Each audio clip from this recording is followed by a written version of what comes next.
Page 119, exercise 8.9 and 8.10. I'm going to combine them both. 8.9 is just a preparatory thing for 8.10. What we're talking here is working with that staccato that we've been, and it starts out here in the right hand with the hand staccato softly, because the melody's in the left hand, and that's what we want to hear. So this right hand thing's got to be really soft. And they're telling you to put in accents at the beginning of each measure. The idea is you want to, the person listening to you needs to hear that this is in 3, a group of 3 something. If you don't put in the accents, then it can sound like it's in 4. So put in the accents and then play them really soft. The melody's in the left hand, and the idea is to coordinate the 2 hands together. So of course, first learn each hand separately in the left. Now see the repeat signs? So the first 2 measures are repeated, then the next 2 are repeated, and the last 2 are repeated. So the first one, then go on. So you have to work that out, and then the last line, the last 2 measures is here. Type thing. You work all that out, and once you can do that, then go back and put the hands together and see if you can coordinate the hand.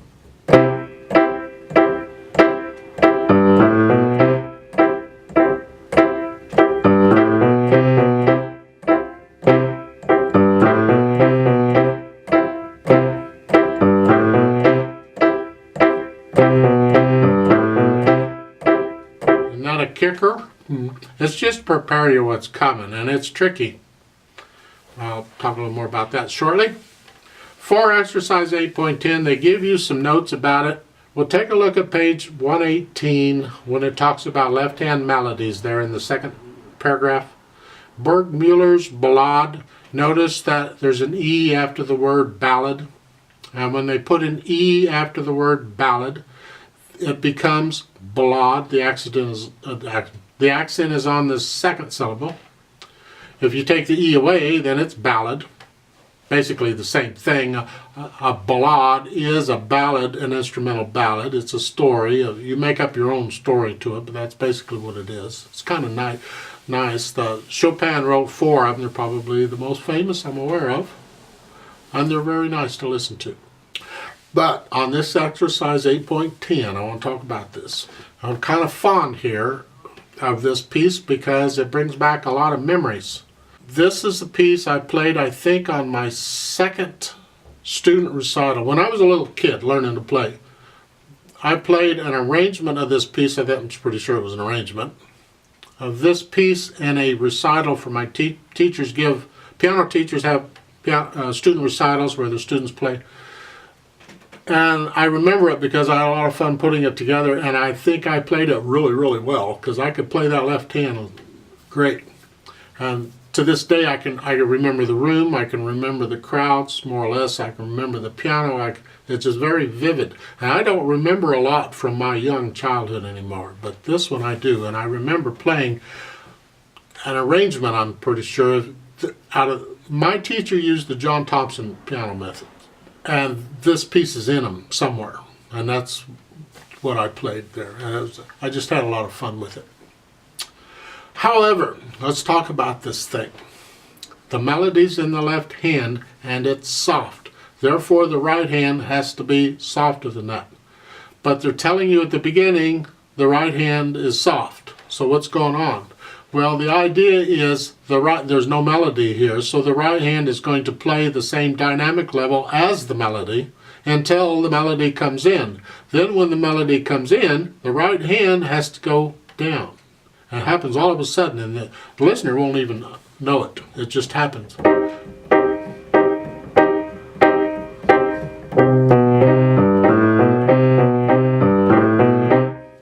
And it just happens. You have to practice that.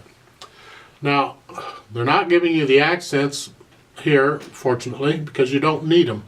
They're natural accents. You have to think 1, 2, 3, 1, 2, 3, and that will tell you. And it's important that you do that, because otherwise the listener think it's in 4, 1, 2, 3, 4, 1, 2, 3, 4, because that's what they're used to hearing. So it's got to be that.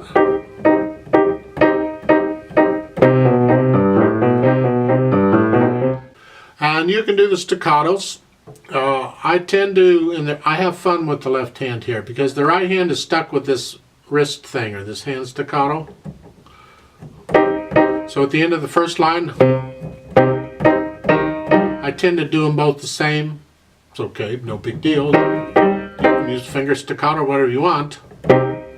Well, watch out on the second line, the first note.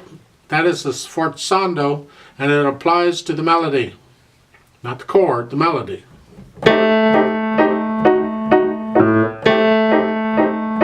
The chord's going to stay down through the whole thing. It's accompaniment. So stay out of the way.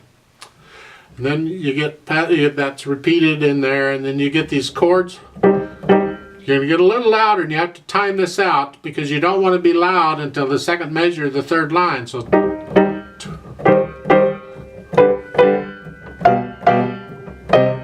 now you're loud in the third line, second measure, and just alternate the hands. Put in the accents. This whole thing here for the rest of the line is loud.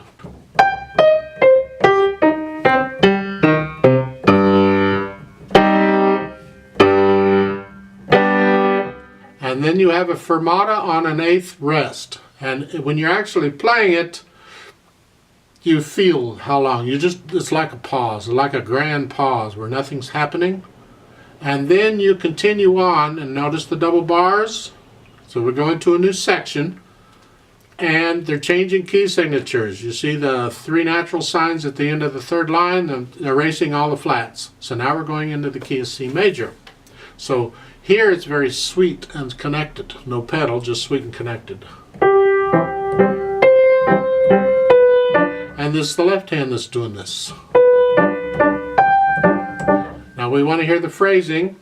So when you play the G, the high G, you're going to lift up before you play the G, the next note. Just lift up, just so we hear some breaking the sound. A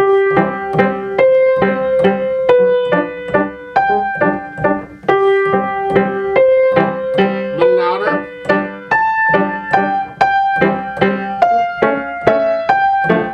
Get it softer. Now here I recommend finger staccato on these. And now there's a little poco rit, there's a poco rit, poco means little, a little retard, and then all tempo means you take off again. So in that line, the next to the last line on page 120, there, the last 3 measures, and then take off again.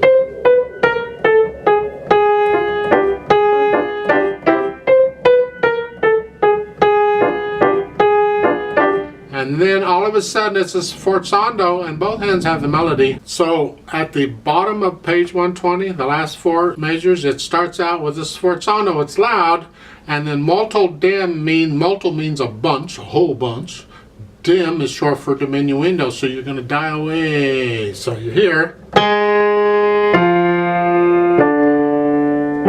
And then you're soft at the top of the next page.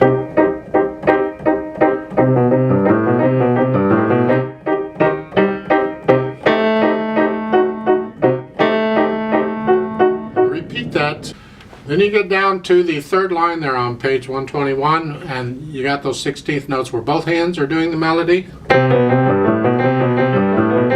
And then the last line you diminuendo, it gets softer.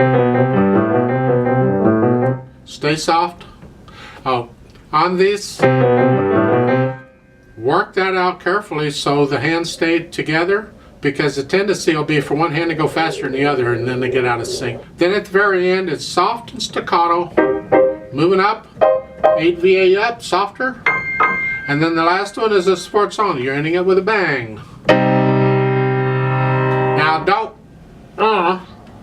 you come down quickly, leave the wrist claps a little bit if you want to go in a little bit, because this is loud. And don't hang on to it. It's got 5 counts to it. Remember, we're counting eighth notes. 1, 2, 3, 4, 5, off. I'm going to fermata at the end to let the audience recover from what you just did. You'll find recordings of this. As much as I'm tempted to play it, I won't. So you'll find recordings. But have fun with this. Take it slow. You learn each hand one at a time, the notes. And then once you got the notes, you get the articulation, the staccatos. Practice the staccatos.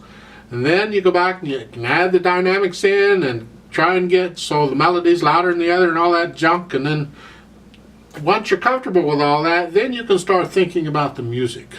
Because when you play, if you're just playing notes, that's not music, that's just nice sound, I guess. But music is an emotion that you have to feel this. So you have to feel this. I mean, what kind of an emotion would that emit? That thing, and you have to think each one. Like in the middle there on page 120 of that, you have this. I mean, it's piano and dolce. Piano's soft, dolce is sweet. Even though you got this underlying staccato, that's pretty much throughout the whole piece. It's just kind of, it's always there. It's